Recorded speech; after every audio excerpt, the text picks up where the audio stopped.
What is the connection between the story of Samuel and our parsha? The storyline in the Haftorah begins with Shmuel reprimanding the Jewish people for asking for a king. And he says to them, well, if you want a king, I'll give you a king. Let's go and anoint the king. However, you should know, I myself, as a leader, never stole anything from you. And he quotes, I never took your ox, I never took your donkey. And finally, he concludes at the end of the Haftorah, Ki lo yitosh Hashem es amoi, for God will not forsake his people. Why? Ba'avur Shemai HaGodol, because of his great name. A few questions come to mind. Number one is, the Rambam tells us that there's a mitzvah to anoint a king. So if there's a mitzvah to anoint a king, why is Shmuel against this mitzvah? Number two, in the parshah, Moshe Rabbeinu himself states clearly, after Korach came and rebelled against him, against Aaron and against Moses, who was the king of Israel, as the Rambam calls Moshe Rabbeinu a king, Moshe Rabbeinu turns to God and says, did I take one of their donkeys? No, I never took one of their donkeys. And did I do evil to one of them? Also never. This seems to be the connection between the Haftorah and the Parsha. Both Moshe and Shmuel used a similar terminology, and that is, did I use their donkey? Furthermore,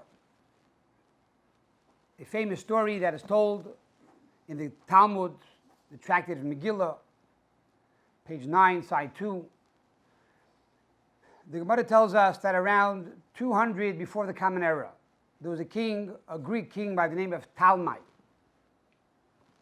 And King Talmi gathered 72 scholars, and he sequestered them into 72 chambers, one not knowing the other, or what the other one would say. And then after they were separated, he said to them, I want you to translate the Torah from Lashon HaKodesh, from the Hebrew tongue, into Greek. Each one of them translated the Torah and made various changes. Without talking to each other, through divine spirit, they made the same changes. The most famous change was in the very first verse of the Torah. Instead of writing Bereshis bara Elikim, in the beginning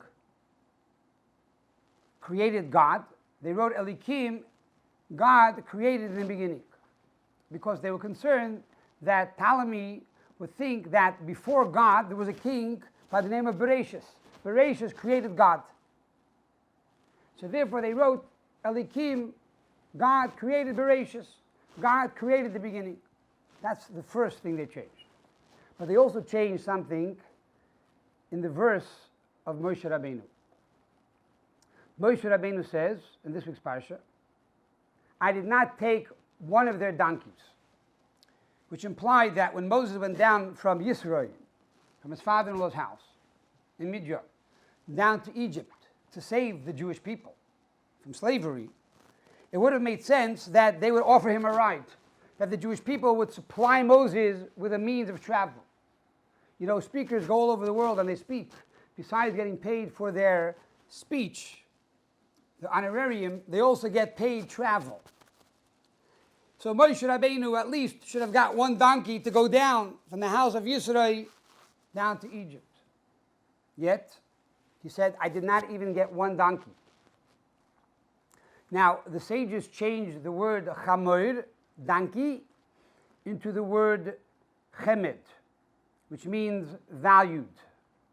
Did I take any of their valued possessions? In other words, they were concerned that Ptolemy HaMelech would translate the verse, I did not take any of their donkeys, but I took their gold, I took their silver. So they wanted to make it very clear Moshe took nothing from the Jewish people. And therefore, Loi chamer echad mehem nasasi, I did not take one of their donkeys. They wrote Loi chamer echad mehem, I did not take their valued possessions. How does this connect with our parsha? And finally, what is the message to all of us today?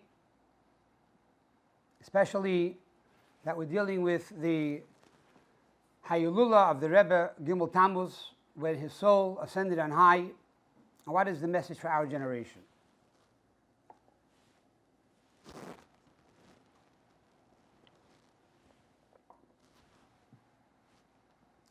What is the job of a king? What is the mitzvah of a king? The mitzvah of a king, number one, is to be a melech, to be a king, which means to dictate as a king to his people, to follow the Torah. 613 commandments of the Torah. That's the first obligation of a king. Number two, the second obligation of a king is to be a rav, to be a teacher, to teach them the Torah. This is the ultimate Jewish king.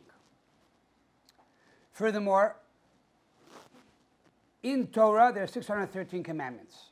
And of the 613 commandments, they are divided into different groups. There are groups of positive, there are groups of negative. And then there are groups that if you violated one commandment, the punishment is a smaller punishment. And then if you violated a major commandment, it would be a larger punishment. So some punishments are restitution of money. Other punishments are lashes. Other punishments are death. That's true if you follow Torah as you learn Torah alone. But if you have a king, and the king will tell you, for example, I would like a cup of coffee, or I want you to pay taxes, and you don't pay the monetary taxes, you could be liable to death. The king has a right to execute you. Based on this, by having a Jewish king, the king is raising the bar. And the king is saying, just like when you serve me, the most smallest, minute mistake, you are liable to pay with your life. That is the way we should view Torah. That it makes no difference between a big commandment or a small commandment. Any commandment is connecting to God. The word mitzvah means tzavtzah, connecting. And any aveira means to violate that connection is spiritual death. So it's to raise the consciousness of the people. That's the purpose of a king. If that is the case, why is Shmuel Hanavi so upset when they asked for a king? The problem is that they told Shmuel Hanavi, we want to be like the nations of the world. We want to be like everybody else. We just want a king for war. We don't want a king to tell us how to live. We don't want a king to tell us to pray. In America, there's no law you have to pray. There's no law in America you have to keep Torah. The law in America is don't pass a red light and make sure you pay taxes. That's what you got to do. There's no law you have to be Jewish or follow any religion or pray or give charity. No such law. So they are telling Shmuel, we want to be like the nations of the world. Aha, that's the problem. And therefore Shmuel Hanavi says, if you'll follow the Torah and your king will follow the Torah, you'll be blessed. If not, you won't be blessed. There's an interesting detail over here, that both Moshe Rabbeinu and Shmuel, when they complain about their position, say, I did not take any of your donkeys. What's the point over here? There's a beautiful insight from Rabbi Levi Yitzchak Berditchev. And he says like this, that the job of a leader and the job of a Rebbe and a Nasi and the job of Moshe Rabbeinu, who was the first Rebbe, the first leader of the Jewish people, is two things. Number one is to elevate the people, to make them more spiritual, to bring them closer to God, and therefore to make the physical more spiritual. And number two is that he should become a personal coach, a personal inspiration for each individual. So Moshe Rabbeinu says like this,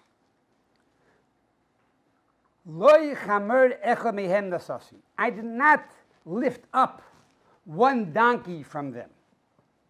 or the donkey of one of them, but rather, he says, I lifted up everyone's donkey. In other words, the word chamor in Hebrew is chumrius, which means physicality. I elevated the entire nation's physicality. That everything that was corporeal, everything that was material, now was transformed with a paradigm shift for a greater purpose and a greater reason. I didn't only do it for one person, I did it for the entire nation. Number two, I did not cause bad. The word hareoisi says, Rabbi Levi Yitzchak means from the word friend, achai v'rei. I did not befriend or coach only one person. I took on every single one as an individual, the entire nation. A leader needs to look at the nation as two ways. Number one, as a group, as a kahal, as a congregation, and therefore what's good for the entire congregation. But a leader also needs to look at each individual as an individual. So you can't say, well, it's good for the kahal, it's good for the congregation, but it's not good for you, too bad. No, a leader has to look at each individual and work with each individual. And therefore Moshe Rabbeinu is saying two things. A, I did not only uplift the donkey of everybody, but I also uplifted the donkey of each individual. I focused not only on the entire congregation, but yes, I did also lift up the donkey of that one individual. And I did also become a friend to one individual. I saw the nation as a whole, and I saw the nation as individuals. And the same idea here is with Shmuel HaNavi. He says, I did not only lift up your donkey or your ox. These represent two different types of struggles. The ox represents the Yetzer Hara, our evil inclination, which is called the animal soul. It's a kosher animal. It's an ox. But it's an ox. It gores. And it has wild passions, wild ideas. Says Shmuel HaNavi, I elevated the ox of the entire people. And also the donkey. The donkey represents the money, the material wealth of the nation. I also elevated that as well. I did my job. And I take an oath that I fulfilled my obligation. And says the commentaries that heaven responded, yes, we are your witness. That you fulfilled your obligation as a leader to the T, that every individual was counted for, every individual was taught and inspired. This perhaps also sheds some light on the story with King Ptolemy. What did the sages do? They changed the word from donkey, chamor, into chemed. Valued possessions. In other words, don't think that Moses only elevated the donkey. No, he elevated all the valued possessions. Donkey is a code word, but it's more than that, it's chemed. The word chemed could be translated as cham, heat, and dam, blood, the passion. He elevated the passion of the generation. That rather than having a passion for pastimes like baseball and football, the passion should be for prayer and for Torah and for mitzvahs and for helping others and making the world a better place of tikkun olam. So this is the idea of this week's Haftorah. It represents the obligation that each one of us is now empowered with. When Gimel Tammuz comes around on the calendar, we are reminded of the Rebbe's leadership. And as Alter Rebbe tells us in Tanya, that on a day of a person's anniversary of passing, Kol amolav asher omal boy, all his labor that he toiled with throughout his entire life comes together as a grand total. So it's not only this is the day he passed away or this is the way he moved on, but all the mitzvahs, all the Torah, all his toil, all his accomplishments come together on that day as a grand total of everything the person did in his life and continues to do through his students and through his followers.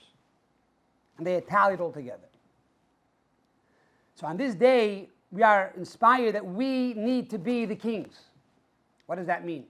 Man Malka Rabbanan. Who are the kings, says the Talmud? These are the rabbis. In other words. And furthermore, Eved Melech Melech. A servant of the king is the king. That if you connect yourself with the king, you become a king. And the Rebbe has told us that every single Jew is a shaliach.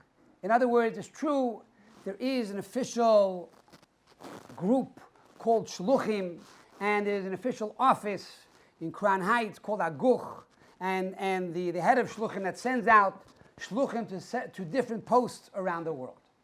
And that's the official capacity. But then there's the non-official capacity. And that is, the Rebbe says, every single one of us is here for a reason. If we were born, it means that God is counting on us, or else we would not be here in the first place. There are no accidents. And each one of us is a shaliach. Each one of us is a messenger for God. And therefore, each one of us needs to bring light into the world. And what should be our primary focus? Number one, on encouraging ourselves, our families, to do more acts of goodness and kindness, and encouraging our friends. And number two, to dedicate some time every day to study Torah, to be a teacher. You don't have to go to college, you don't have to go to university, you don't need a big plaque on your wall saying, I'm a rabbi, I'm a professor, I'm a dayan. You know Aleph, teach Aleph. You know candlelighting, teach candlelighting. You know Beis and Bereshis, teach Bereshis. You know the story of Talmi, the king, give over that story. You meet somebody in the street, hey, you know what I just heard now, this crazy thing. The Septuagint was written by 72 rabbis, and that's the meaning of Septuagint. It means 70. They were the ones who wrote the Greek Bible. It's our Bible. Did you know that? We wrote it. And they made some changes in it. Alikim, Bereshis. Instead of Chamer, they wrote Chemet. But this is based on the Old Testament. This is based on the 5 books of Moses, and the Torah, and the 24 books of the prophets.